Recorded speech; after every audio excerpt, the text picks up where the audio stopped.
Hello and welcome to Precon Decon, the video series where I deconstruct the pre-constructed decks of Magic the Gathering's history.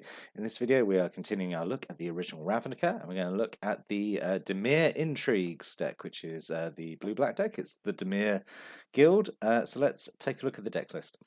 So, 21 creatures, 7 instants, 6 sorceries, 1 enchantment, 1 artifact, 24 land, mana curve off to the side there. Let's dive in and look at the Dimir on their first outing in the land of Magic the Gathering. Okay, so let's just start off talking one of the rares of the deck. Zadek, Lord of Secrets, who is the Demir Guild Master.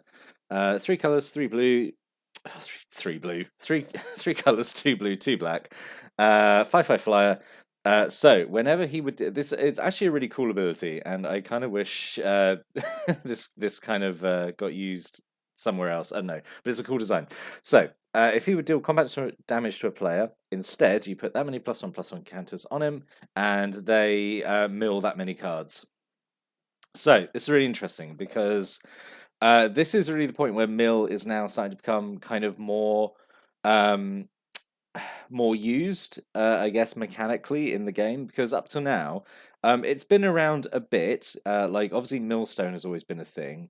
In Champions of Kamikawa, we had Dampened Thought, and I feel like there's another mill card, but I can't think of the top of my head. But yeah, so Millstone, Dampened Thoughts, probably like Brain Freeze from Scourge, but like not a lot. And with the Dimir now, Dimir initially, like kind of all the guilds on their first outing, like this is kind of like their this is like their awkward adolescent phase where they're sort of like trying something. And then by the time we do return to Ravnica, it's kind of been like refined, and they're sort of like closer to what we, expect from them today. I mean, I would actually argue the return to Ravnica Demir are actually still kind of off center a little bit there because they have Cipher, which is not a great mechanic. But going back to my original point, yeah, Mill is now sort of entering the common space now as like a legitimately viable win condition. And Zadek obviously really helps that because, if he gets through, he mills 5, next turn he mills you for 10, then he mills you for 20. So yeah, he really helps this towards like mill as a win condition. And, you've got like other ways in the deck of doing that. So we have 2 Bell Tower Sphinx. So this is like kind of like an iconic like defensive mill creature. 5 mana for a 2/5 flyer, and whenever a source deals damage to it, the source controller mills that many cards. Yep, fine. Obviously, it's not called mills at the moment. We're years and years off for it being keyworded into mills. Slight tangent. I don't like the keyword mill. Mill is like kind of like the slang term, I feel. I really hoped it would be, if it was ever keyword, it would be something a bit more, I don't know, a bit more evocative of Magic's history, because mill doesn't actually really mean anything, unless you are aware of the slang term. It's like, I'm really going off on a tangent here, but I really want to talk about like, the language used for mechanics in the game. But one thing I've always wanted them to do is keyword return a permanent to its owner's hand, because that's very wordy, takes up a lot of space in the text box. It'd be like if you keyworded that but called it bounce, because that's the slang term people use for it in the game. They're going, "Oh, I'm going to bounce your creature," but then to see that become an official keyword would feel weird. I hope I hope it's clear what I'm trying to say here. Like, I'm fine with mill being keyworded, but I wonder if the word mill was the right word for it. Anyway, really off tangent here. So Bell Tower Sphinx, pretty good. I like Bell Tower Sphinx. Really good deterrent. People really don't want to run into it and then potentially mill, a bunch of cards. Lurking Informant is kind of like a mill card. So 1 and a blue-black hybrid mana. This being the set where we get hybrid mana for the first time. 1, 2, 2 and tap. Look at the top card of target player's library. You can mill it, which is fine. So it basically does Surveil, which is the Demir mechanic in the 3rd time we go back to Ravnica. So interesting to see it crop up here in its kind of proto form. And then 3 Vidalcan Entrances. This is like another classic early mill card. Basically millstone on legs. These 1/4, so good. You want a creature like this, I think, to be very tanky because you're not going to be attacking with it, obviously. Yeah, and 1 blue tap, mill 2. Yep. Perfectly fine. Definitely slow, but it would work. Right, and then the other thing the Dimir were doing in their first outing here. So the guild mechanic is transmute, which I quite like, but there's not a lot of design space to work with it, and I'll quickly explain. So firstly, let's look at Demir House card. So 4 mana for a 2/3 with fear, sacrifice a creature, regenerate it. That's fine. I would say for 4 mana, that's kind of maybe a little underperforming as a creature, but it's basically fine. So it has the transmute ability. So transmute means when it's in your hand, you can pay the transmute cost, which is usually 3 mana. You discard it, and then you search your library for a card which has the same mana value as this card. You reveal it, put it into your hand, and then shuffle. So it's kind of like a very limited tutor effect, which is fine. Like these transmute cards are good.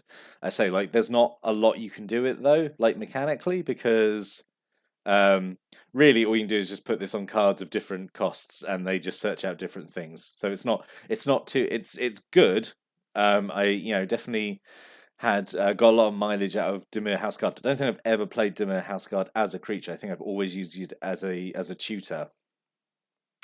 Yeah, it's an okay mechanic. And what Demir House guard was he getting this deck? We can transmute for 4 in. You can get the Vidalcan Entrancer. I can't think off the top of my head what else you can get. Maybe like one of the removal spells. But yeah, Demir House guard is okay. Dimir Infiltrator as well. 1 blue, 1 black for a 1/3. It's unblockable and it has transmute as well, so you can transmute it to get something for mana value 2, such as the Dimir Guildmage, who we have here. So 2 blue black hybrid mana, 2/2 like all the guild mages are, and 2 abilities that cost exactly the same. Again, this is like all the guild mages basically do this, have this kind of format. So 3 and 1 blue to draw a card, or 3 and 1 black to make someone discard a card. Yeah, that's fine. You're kind of limited that you can only do these anytime you can do a sorcery. I don't really agree with that restriction being on the blue ability, honestly, but it's fine. These abilities are fine. Like it's doing like very quintessentially blue and black things, which is really like I say, early Dimir. That's what it is. It's kind of like it's doing draw effects for you, it's doing discard effects because that's what blue and black do, and it's mixing in like mill as well. And this kind of transmute mechanic, which doesn't really interact, like it doesn't synergize with really anything else, but like it's useful to have, I guess. That's what I kind of mean, like original Ravnica, the guilds haven't like their identity hasn't like completely crystallized yet. We've got like this is like the prototype essentially of what they're going to go on and become. 2 Lawbrokers. I think Lawbroker is actually pretty good. So 2 mana for 1/2. Tap. Every player draws a card and then discards a card. I used to run this a lot in decks with like Megrim, just because in discard decks there's always the thing of you make someone discard their whole hand and then all your other discard spells are doing nothing. So with Lawbroker, at least you're making people draw and then discard. So yeah, Lawbroker's okay. A single Mausoleum turnkey, so 4 mana for a 3/2. When it enters the battlefield, return a creature of an opponent's choice from your graveyard to your hand. So in my mind, this is kind of like worse Gravedigger, because you get 1 extra power, but you have no control over what you get back, unless you jump through some hoops to only give your opponent like 1 choice, but then that's so much effort to go to just for a raised dead effect. I think Gravedigger is almost always better. I think the only reason I think is like it's a rogue. So there are, in future sets we have like rogue synergies, but then Gravedigger is a zombie, and there's like a ton better zombie synergies than rogue synergies. Yeah, I'm not so fond of Mausoleum Turnkey. It's pretty bad in my opinion. A couple of Sewer Dregs, 5 mana for a 3/3 Swamp Thork, and you can sacrifice it to exile a card in a graveyard from the game. Exile from the game. This thing where I'm trying to say the current text and read the card off the screen, but you get what I mean. It's okay, I think. It's a little boring. Just move on. There's not much to say about Sewer Dreg, I don't think. And then 2 Wizened Snitches, so 4 mana for a 1/3 flyer. Players play with the top card of their libraries revealed. Really don't know why it's also your library. This could easily just be opponents rather than you as well. It's really expensive as well for a 1/3 flyer. Yeah, not a great card in my opinion. So the other rare of the deck is Dream Leash. This is also not a great card in my opinion. So 5 mana for a aura enchanted permanent. You have to cast it only on a tapped permanent. So the Oracle text on this is actually pretty weird. If you ever look it up, but it's like enchant tapped permanent, but then it stays attached if the original target becomes untapped because of the way like enchant permanent works, that kind of thing. Anyway. And you control the enchanted permanent. So for 1 mana less than Confiscate, so Confiscate being 6 mana that lets you get control of something and you don't have to wait for it to be tapped. That's it. You're just saving 1 mana over Confiscate, and it's rare as well. And you've got no ways in the deck of tapping stuff down. Yeah, I just think this is honestly, it's pretty underwhelming. I don't know why it's rare, honestly. I feel like this could comfortably be 4 mana, and have the only play it on a tapped permanent, and it would still be fine. It would be maybe a strong uncommon, or maybe if it had flash. Yeah, not fond of Dream Leash. Pretty weak rare, I think, for this deck. So then we have some removal options. So we have 2 Disembowels, 1 black mana and X. Destroy target creature with converted mana cost X. Yep, okay. I'm generally not fond of something like this. It usually means you have to pay. You're obviously paying more than what your opponent paid for the creature to get rid of it. So if they pay something that's only mana value 2, you have to pay 3 mana to get rid of it. Yeah, that's what I mean. I mean, this is a format though with lots of tokens, so this could be potentially a 1 black mana kill spell, I suppose. It's okay. It's okay, I suppose. Not ideal. And the art is kind of funky as well. Anyway, not that matters. But 2 Last Gasps. This Last Gasp is pretty good. This is kind of a benchmark I sort of assess all other kind of these -X effects too. So 2 mana, target creature gets -3/-3, 10/10. Yep, I think that is perfectly functional. Yeah, very very solid, I think. And then a single Ribbons of Night. So 5 mana does 4 damage to target creature and you get 4 life. If blue was spent to play Ribbons of Night, draw a card. So each guild has this cycle of spells that are monocolor, but if you spend the other guild's color to cast it, you get an extra effect, which I think is pretty fun design, honestly. This is okay. I think 5 mana might be. Is it expensive? I think it's okay. It's maybe a tiny bit overcosted to do 4 damage to a creature and you get 4 life. And if you sent blue, you draw a card. That's okay, actually. That's probably okay. That's okay. It's not awful. It's not Dream Leash, which I generally think is not very good. And Induced Paranoia is the other Demir guild color kicker spell, I guess you want to call it that. So 4 mana to counter a spell. If black was meant to cast Induced Paranoia, the spell's controller mills X, where X is the spell's mana value. So yep, another mill card. So yep, perfectly fine. Clutch of the Undercity. 1 color's 2 blue, 1 black. Another transmute card, but transmute for 4. So what can this get? You can get the Demir House card and get Induced Paranoia. Yeah, I guess. This is just a very by the books blue black multicolored spell because it bounces something and it makes someone lose life. So yeah, it's very very very simple sort of column A plus column B equals spell C kind of design, which is it's fine. The same with Consult the Necrosages. I really like Consult the Necrosages, actually. I think it's very simple. I'm actually surprised it's not been reprinted in some way. Probably because it's honestly a little bland by today's standards. But 1 blue black, you choose one, and it's either Divination or Mind Rot. It's fine. and 3 of those, which is good actually. This is kind of what this deck wants to be doing, is either you drawing more fuel and like control options, or taking away your opponent's options. And then 2 Psychic Drain, which is just a mill spell for X, but you also gain X life, where X is the number of cards they mill. So that's all right as well, I suppose. I wonder how much you want to put into this to make it worthwhile. What would be the absolute minimum floor that's worth it? Maybe 4, but then what you're saying, 6 mana to mill 4 and gain 4? I don't know. It's okay. It could have probably done with milling in a bit extra, maybe like 2 plus X. I don't know. And then we have a Demir House Signet. This is kind of just like a mana rock that I think most of the decks have. 2 mana artifact, 1 tap, add blue and black to your mana pool. So it does give you mana. You come out 1 ahead from doing it. From what I understand, these are like really popular in Commander, I think, just because they're very reliable mana rocks. 2 Dimir Aqueducts, the Dimir bounce land.